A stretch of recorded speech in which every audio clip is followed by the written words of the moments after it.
ka mapakali. Panay lang ang kamot sa anit at kahit alam mo na di naman to makate. Dugo pati laway at pawis tumulo, akala mo ba lahat to madali?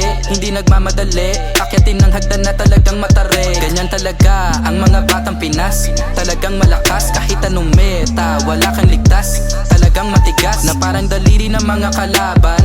Sa gitna ng laban, shooters namin talagang savage. Di papaawa sa aming lupang sinilangan. Ang dami ng binilangan, ng isa, dalawa, tatlo, handa na ba kayo? Ito na